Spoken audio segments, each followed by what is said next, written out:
Hi, I'm Steve Ledoux, Town Manager here in Acton, and welcome to the show, The Acton Agenda.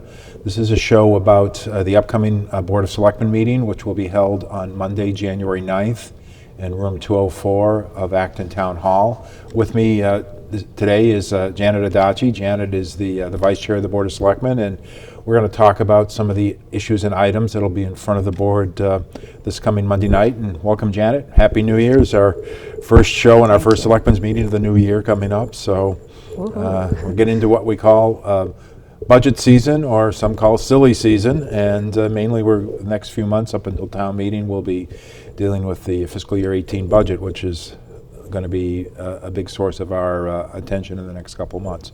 So welcome, Janet, and thanks for coming on the show. Thank you, Steve, and Happy New Year to everybody.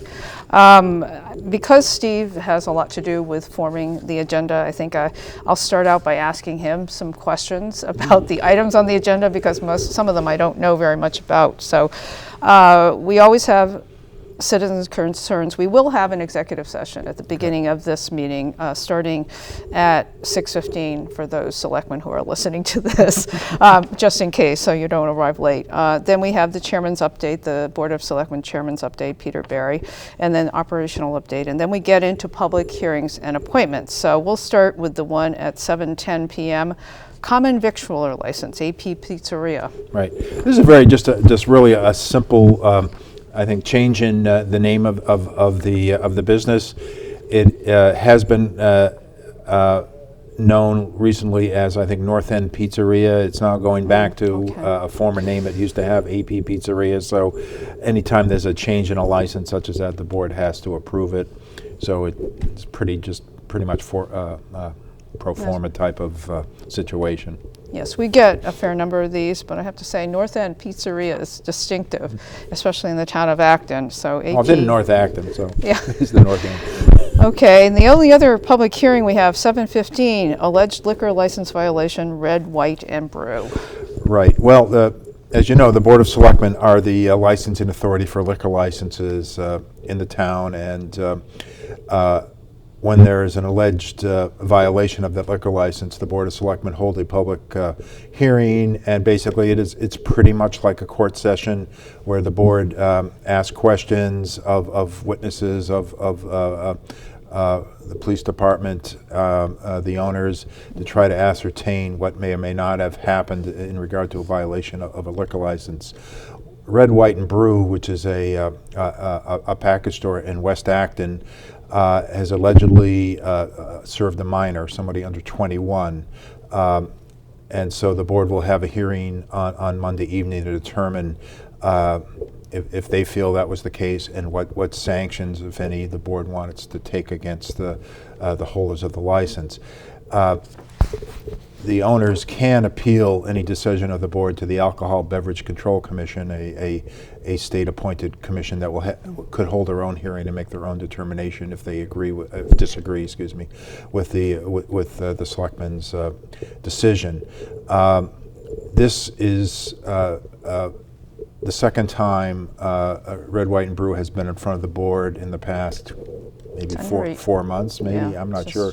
The board did suspend their license for one day back in the last time, and it was once again for serving underage. So the board will have a hearing, they will make a decision, and it may or may not be appealed depending on what the board decides by the owner. So it is pretty much a quasi-judicial hearing, and the board will be the kind of the judge and jury on the issue. I have to say that the liquor license offenses and then the dog bite cases are among the most difficult issues that I've had to deal with in my time on the Board of Selectmen. Very divergent kinds of things, and it just shows the range of things that we deal with. So. Well, I've been doing this for 40 years, and I agree those are probably the two worst things that the board deals with, and I would almost say dog bites could be the dog hearings could be the worst, but because they get very emotional. But. All right, and the next section in our agenda typically is Selectmen's business. This is not scheduled, so there are no specific times assigned to it. And the first item on the list, which I really don't know, I know what it is, but I'm not familiar with the schedule. Acton Cleanup Week, April 22 to 29. So this is a little different. In the past, and this is sponsored by Green Acton, which is a kind of a citizens group that promotes environmental and sustainable programs throughout town. In the past, we have done a weekend cleanup. They want to try a week-long cleanup this year. So, hence, that's a little different from what the board is going to say has seen in the past. So, they're asking for a recognition that this is a full week. They've always also asked us to provide some access to dumpsters for them for the trash they collect and things like that. So it's been very successful in years past, and I think they feel they can make more of an impact in kind of doing spring cleaning, so to speak, if we do a week-long program. So that's what we'll be talking about, and as I said, it's a little different, a little longer than what we've done in the past. No, it's amazing how much I've participated, at least one year, in this cleanup day. And you get a big trash bag, and I just was picking up trash along the streets of my neighborhood, and I came across a big sawhorse that had, I don't know, it was one of those things that road crews use, and so I had to leave the whole bag and the sawhorse, go get my car, pick it up. And so if I can imagine, in a week, we'll probably leave the town really spick and span. So, okay, next item, request for waiver of building permit fees, Discovery Museum. Well, the Discovery Museum is as most folks know, it's on Main Street. It's certainly an institution that when my kids were little, we went there all the time, and many folks know that there's been two separate distinct buildings. One, the old Victorian, is more for toddlers, and in the back there's a newer building that's more for older elementary school kids. It's more science oriented. They've got a building plan that in essence will incorporate a new building that will have both activities in one building. And when my kids were little and I was a single dad, and one was kind of toddler age and one was older, it was a little hard to manage two places at once, or one would have to be in one other building where they'd be bored to death. So it's a real big improvement. Selectmen have authority to waive building permit fees if they see fit, and the Discovery Museum, being a not-for-profit, has requested that the building permit fees be waived. So the Selectmen will be discussing that. Don't recall, at least in my almost 9 years as town manager, we've ever been requested to do this before.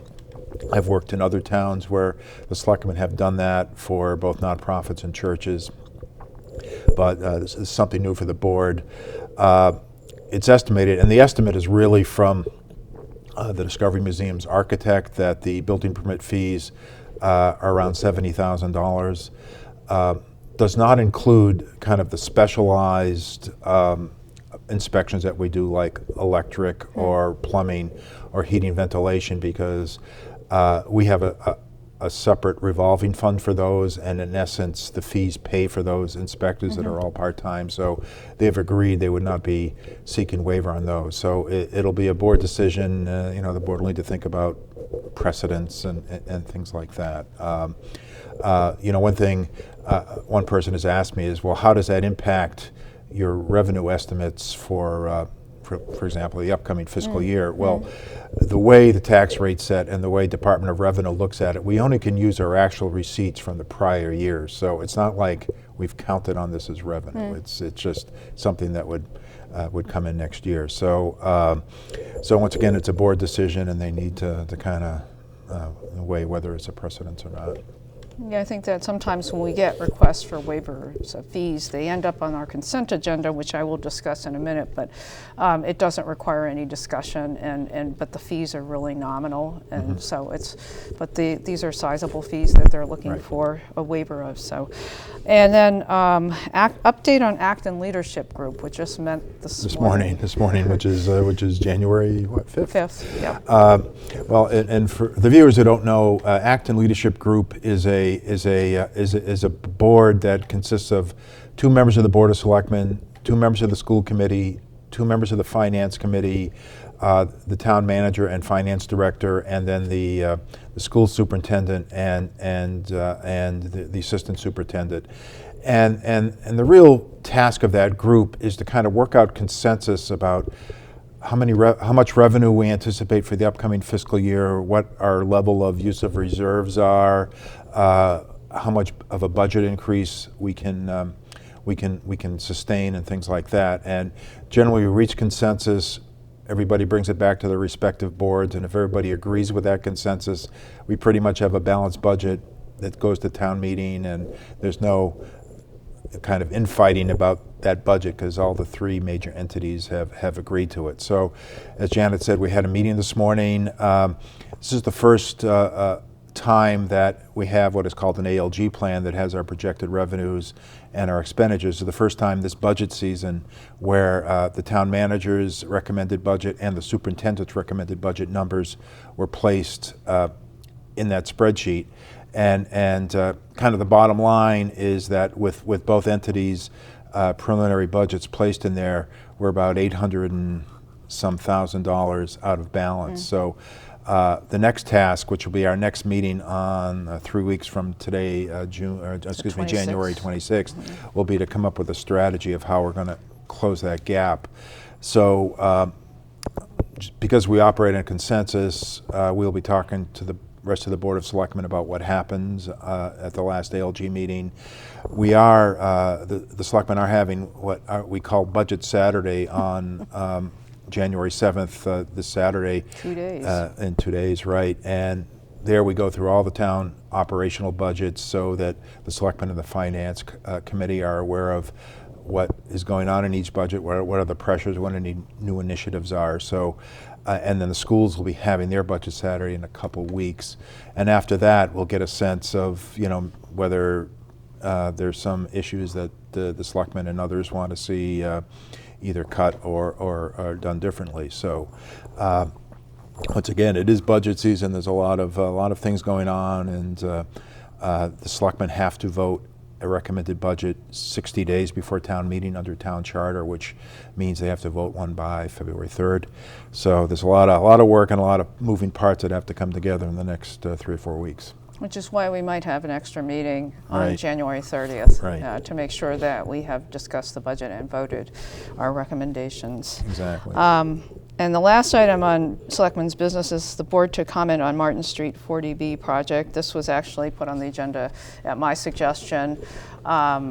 Martin Street is a lovely street. This particular site, this particular project has been under discussion informally for probably the better part of a year, I feel, and the developer has presented the project in an earlier iteration to the Acton Community Housing Corporation, and also had a public hearing or public meeting to explain what the project was.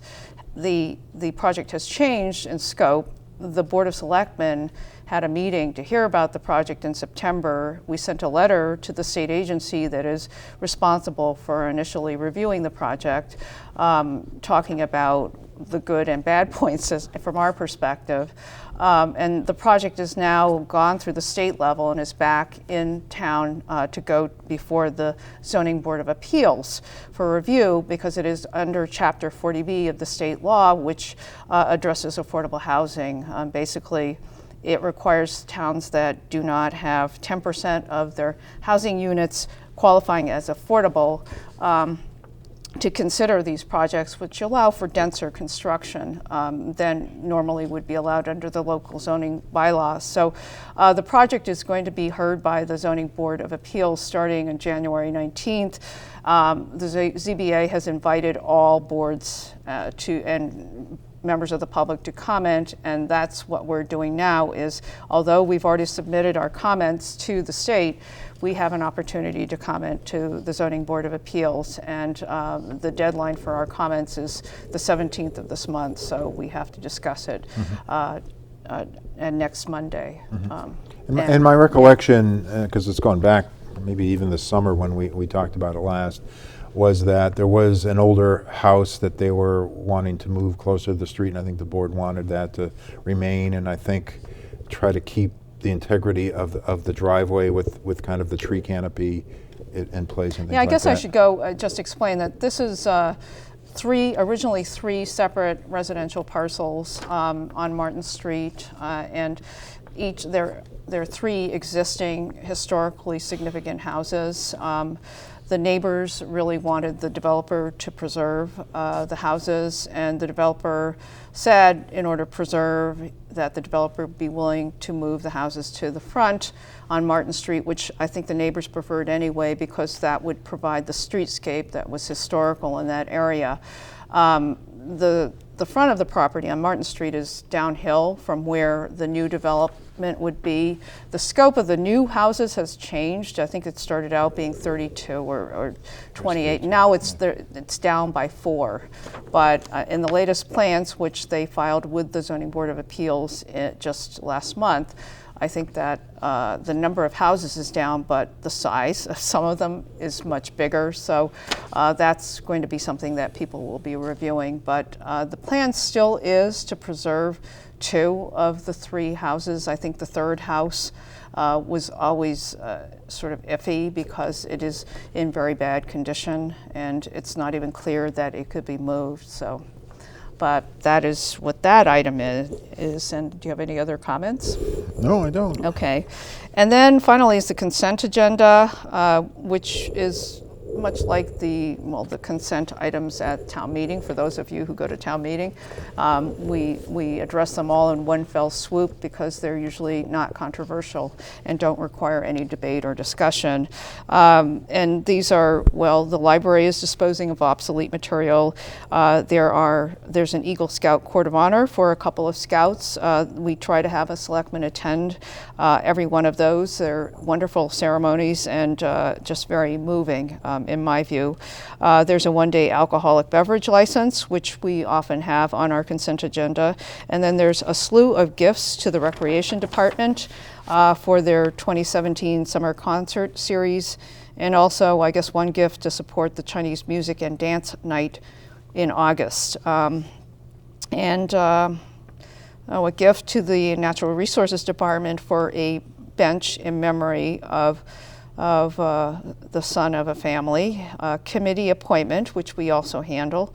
And then it says selectmen to approve 2017 Board of Health fee schedules. I guess we do that every year and I just don't remember. Yeah, actually it's been a few years since the Board of Health fees have been adjusted. So there's a whole slew of fees ranging from food inspections to massage inspection, you name it. And there are some nominal increases that the board will be looking at. That's true. We don't think about that there's somebody going and doing food inspections. All the restaurants, everything, exactly. Yeah. And then finally, the meeting minutes for some of our meetings in August and September. And as always, are the selectmen reports, the reports of every selectman about his or her liaison assignments. All the committee meetings that each of us attends are in the meeting packet for next Monday. So. Okay, well, thanks.